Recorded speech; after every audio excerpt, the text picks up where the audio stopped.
So, what's the best Christmas gift you've ever received that you didn't expect? Diana, welcome to Reality Coaching for Writers, Hey, where everybody. we talk about the real stuff, No fluff. no fluff. Yes, yesterday our real stuff was took a nap, took a day off, so we're coming at you a little bit later this week. So yeah, the question is, uh, we talk about this time of the year, and it's can be very stressful if you're trying to shop and buy for people and get them the thing that you hope that they're going to like for Christmas, or they put on their Christmas wish list and they're expecting or hoping that it'll show up, and you're scrambling trying to get it, and you find out that the closest one available is in Australia, which is something that we ran into this week. um, but there's another gift that we can give as writers uh, that requires no shopping. You don't have to leave your house. Well, maybe you might have to go down to the mailbox. And it's free. And that's writing. And we're going to talk a little bit about that today. Diana, welcome to Reality Coaching. Tell the listeners a little bit about the decorations you've got behind you. This is different. Well, I turned the camera around today so y'all could share with my Christmas tree. And it's very special this year because this tree and its ornaments have been in storage for 5 years. This tiny place I'm living in now is actually twice the size as the tiny house I was living in for 4 years. So it means a lot to me to have it up. And each ornament, as I decorated it, just reminded me of all the blessings and the people that have come in and out of my life. And so it brings me a lot of joy in the evenings. So happy to share it with y'all. And we were talking right before we came on the air about Christmas memories and Christmas moments. And you were mentioning that you had written something for one of Yvonne's compilation books. Share with the listeners a little bit about that. Yeah, Yvonne did a compilation, Yvonne Lehman, in her Precious Moments series. It was Christmas memories. And I submitted a piece, and it was in that volume. And it was a memory of Christmas when I was a child. And I wrote it from my parents' viewpoint because I didn't know till years later the story behind my Christmas present that year. But I was very young. I would think 5 or 6. And all I wanted for Christmas was a bride doll. So these dolls were very popular. They had little wedding gowns and veils on. And my parents, unbeknownst to me, they were in a struggle financially to provide something for my brother and I for Christmas. And so my mother actually just sewed an outfit for a doll that I already had. But Christmas morning, when I opened up the box, I got what I asked for, a bride doll. And I found out later that she had used one of her slips with a little piece of lace on the hem of a slip that she wore under her church dress. And she cut that up and made a pattern, and she made the bride's gown and the veil for me. And it's one of my favorite memories as a child that I received the gift that I wanted. And then only later did I learn the sacrifice that it was for my mom, to create it for me. Yeah. So that's part of what we're talking about today, because that's a writing prompt. What you just gave us was a writing prompt for all the writers that are watching us on this episode, right? Because we all have Christmas memories, good and bad. Right. And at our age, without dating ourselves too much, at our age, a lot of those memories, if we don't write them down or tell them, they're going to get lost. And this is one of those times of the years when even our adult kids might not roll their eyes when you share a story with them from your childhood, like, yeah, I've heard that one before, Dad. If you write it down, because it's the kind of thing that can be kept for years later and shared with grandkids and nieces and nephews and great grandkids, and especially those when we're gone. So that's what we're talking about today. It's actually taking the effort to write down maybe a Christmas memory that was important to you, that's something that you remember, that one gift that you didn't think you were going to get and you did. And also, perhaps writing down a Christmas memory for your kids that maybe they don't remember, right? From the parents' perspective of how much effort we went into maybe getting a Christmas gift. Did you have anything like that when Kurt was coming up that y'all put a lot of effort into to get a gift? Well, I'm thinking way back whenever my brother had asked for a bicycle, and I remember waking up and sneaking to the top of the stairs and looking down through the banister and seeing my dad trying to put this bicycle together, and thinking, wow, my dad's helping Santa this Christmas, And I went back to bed and I never told my brother that I saw my dad helping Santa, because the next morning Santa, of course, had brought my brother a bicycle. But it's interesting, Eddie, how my son recently has been remembering so many memories from his childhood. And I've been able to fill in some of the gaps, and he's wishing he could kind of go back to those days, but a lot of our family has scattered. We don't all come together under one roof anymore. His grandmother and grandfather on both sides are gone now. So those memories, you can't recreate them. So I agree with you, Eddie. It's important that we write them down, because, and I think how wonderful to get a Christmas card with one of these family stories enclosed in the Christmas card. That would be a great gift. Like you said, just write a story, even if it's a totally made up one. Use your words to gift them a story. Think of the drummer boy. One of the writers on Inspire Fire talked about the drummer boy bringing his gift of rhythm to the Christ child, and he brought what he had. He used his gifts and his talents. And I think you're right, Eddie. I think as we can bring our gift of words, and that can be a gift that doesn't cost us a lot, and we don't have to wait in line at one of those stores, or hope it gets here from Amazon in time. We can write it and share it. Yeah, I think the challenge I'm throwing out here to all the writers, and we're going to follow up on this.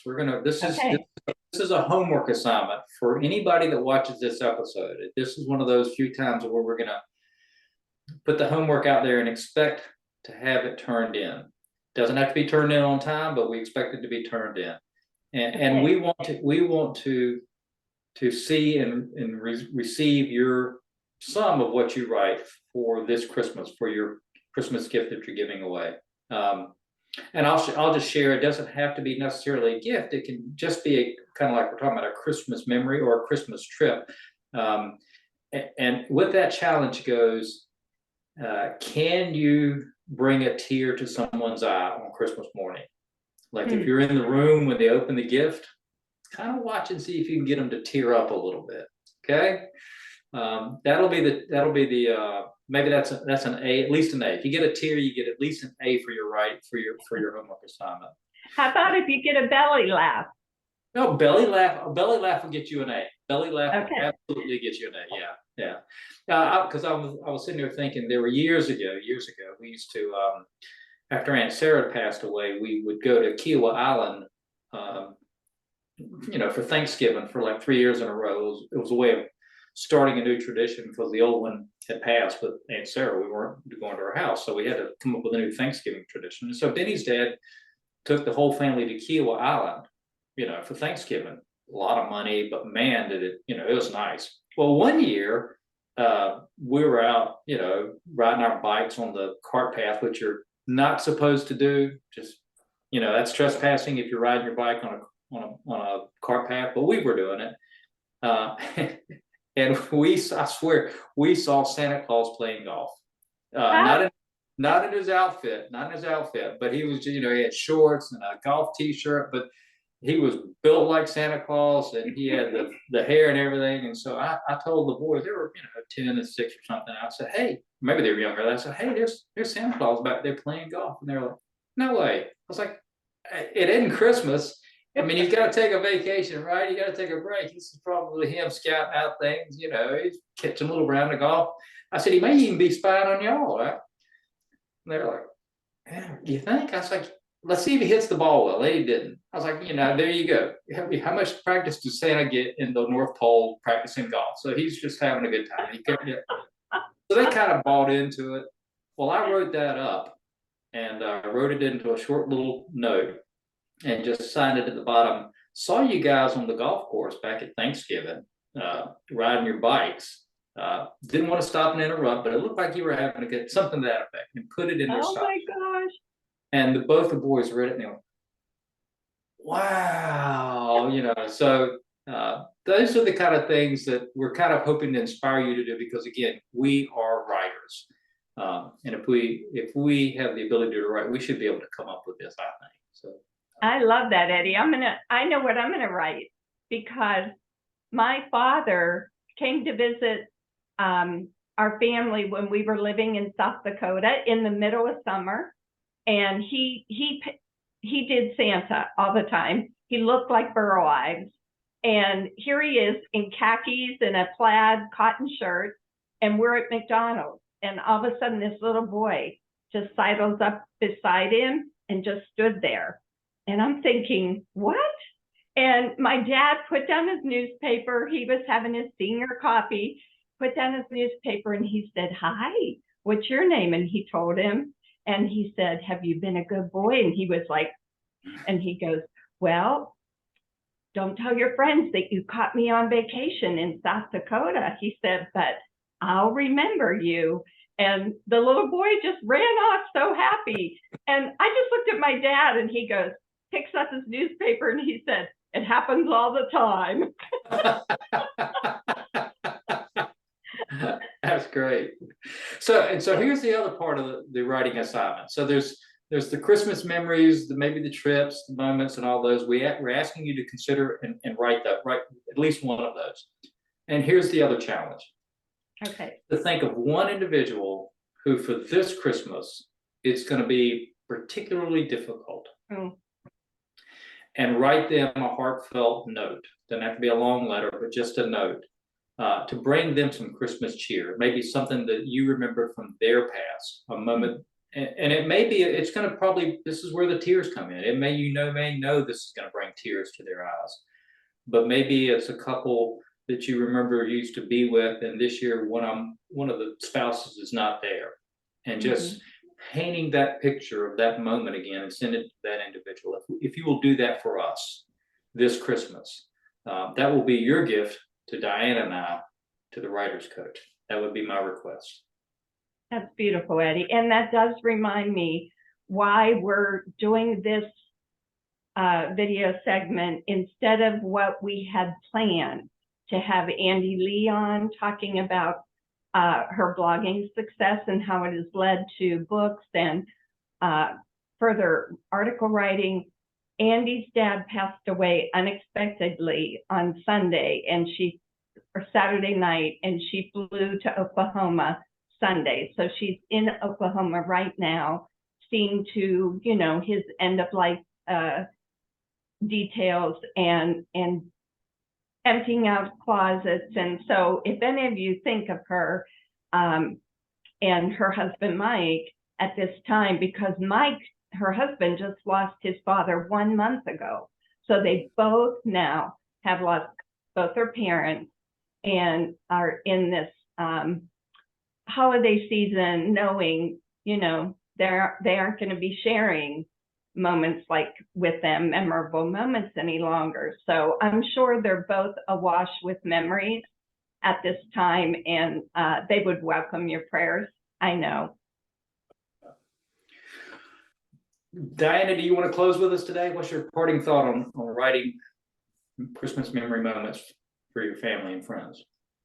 well, just remember, the holidays are notoriously, I mean, hard for so many people.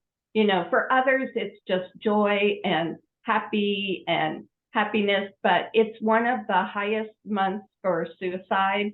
It's one of the highest months for relationships to end because there's stress, financial stress of, you know, buying everything the market demands. So I think more than ever, a kind word.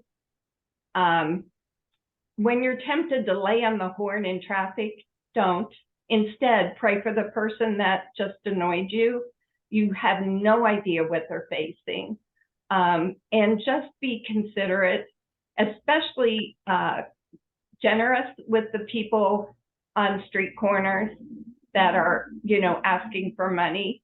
In my mind, I can't imagine a person choosing that for their life. They once had dreams. They once had families, and some are in mental health crises. Some are just down and out. They're, you know, like many of us are one crisis away from the street and homelessness. So, you know, just really walk carefully, kindly, and generously at this time, and really let people see Christ in you. Yeah, my parting comment is that what we're asking you to do is what Paul asks us to do all the time in his letters. Be an encouragement.